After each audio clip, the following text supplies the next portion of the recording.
Hey, unsure user here, and if you're unsure, you've come to the right channel. And today, we're doing a walkthrough of a Synthrotek buffered multiplier build.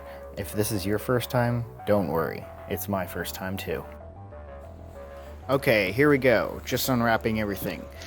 Today's module build is a 4-channel 4HP buffered mult by Synthrotek.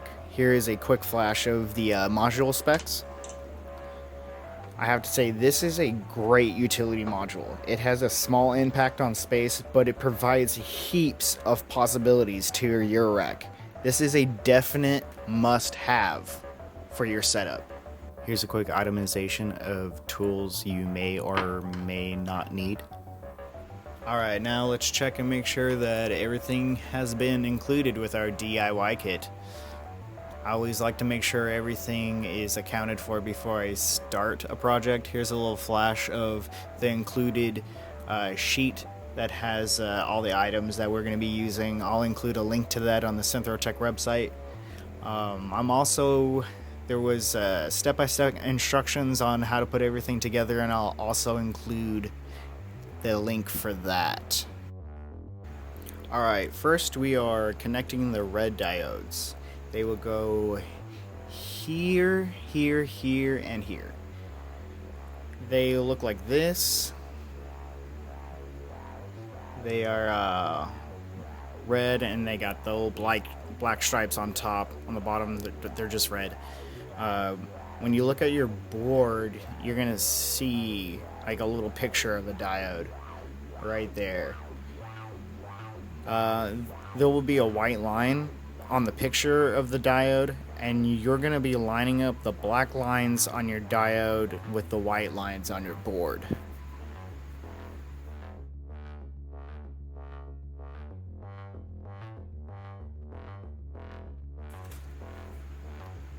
So, once you're happy with the job you've done and you've clipped your leads, here we're looking pretty good.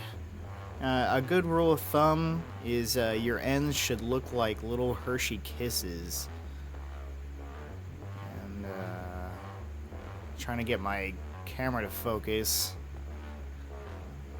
I'm not the greatest solderer in the world, but anyways, well, it's time to move on. Next, we will be installing the capacitors. On the website and our included bill of materials, the ceramic ones are red, but the ones included in mine are a little yellow. No big deal. These are non-polarized, which means it doesn't matter which direction they go in. These are going on the outside right here and here of our board. But these other capacitors are electrolytic, and they are polarized, and we have to remember that the long leg is our positive end, and we have to make sure to line that up with our positive end on our board. So for example,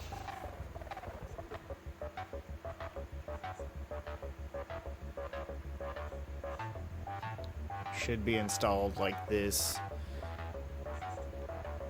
And then we will solder everything and clip our leads.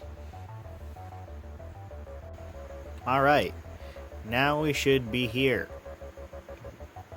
Looking okay, I guess. Anyway, next are IC sockets, which are these right here. And these will be going here, here, here, and here.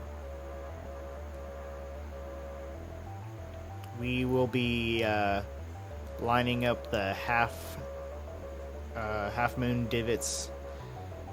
As you can see, there's like a little chunk missing, and we're going to line these up with the ones on the board.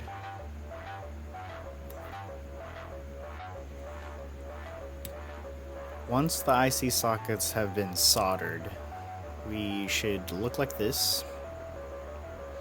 Next, we're installing the male header pins, which is probably the most difficult part of the build. Get these as perpendicular to the board as possible. We're installing these on the reverse side of the board with the longer pins sticking out, and we're actually going to solder this side of the board. So, like I said, the most difficult part of the build. As you can see, mine are not so perpendicular. But fret not. Onward with the build. Next we are installing the resistors. And we are referencing our build roadmap. We have 4 ohm resistors, and they will be installed in these on the slots on the side of the board, up and down right here and down here. To install these, you're just going to insert one end and then fold it over, and then you'll just take it out and make sure your corners are kinked, and then we'll install it and solder and clip our leads.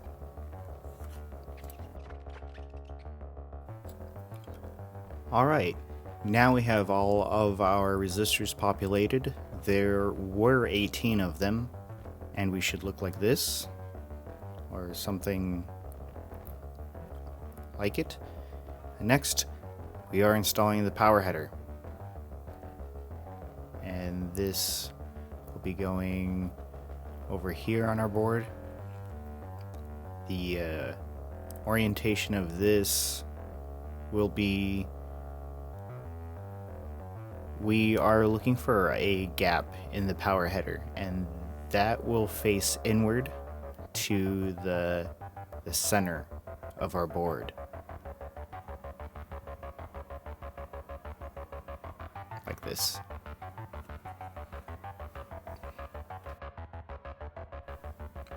Okay, power socket has been installed. Next, we are installing the ICs, and all we have to do is clip the ICs into the IC sockets that we installed earlier. You may need to bend the legs a bit, but be gentle. They should just clip in right here. Now the ICs are installed, we are on to the next board. The control board. Here we are installing the female header sockets, and just like the male header pins, we want to get these as perpendicular as possible to the board.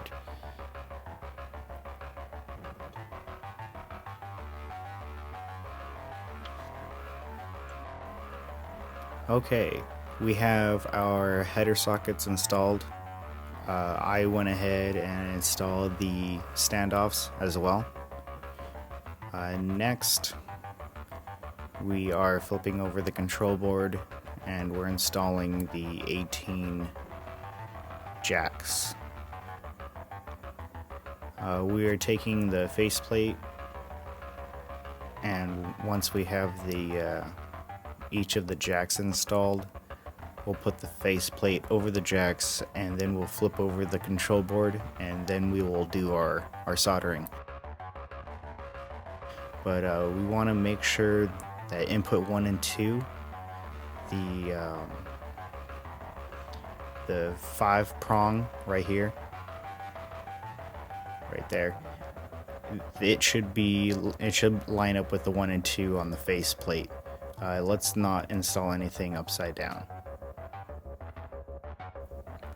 Yes, success. We are nearly done with our build. Everything is looking good. Here is how everything should be looking. Now we are connecting the header pins to the header sockets. This is why having them perpendicular is so important. With a little finagling, you will get them to connect. Okay, now we want to test everything and make sure all our connections are working. We have it installed in our Eurorack, and what we want to do is send a source into the inputs, and we want to check all of our jacks. What I did is I sent the gate out of the Metropolis into the N, and then I just checked with one wire each jack.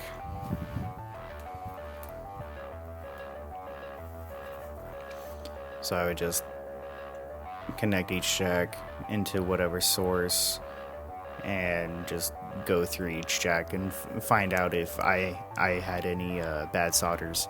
I actually had a couple jacks that didn't work, and if this happens, you want to remove the module from your Eurorack and check your contacts for your input and output jacks, and have make sure they have ample solder on their connecting points to the board. Thank you for watching this video. Hopefully it helped you with being unsure, and maybe I'll make some more videos. I am unsure user.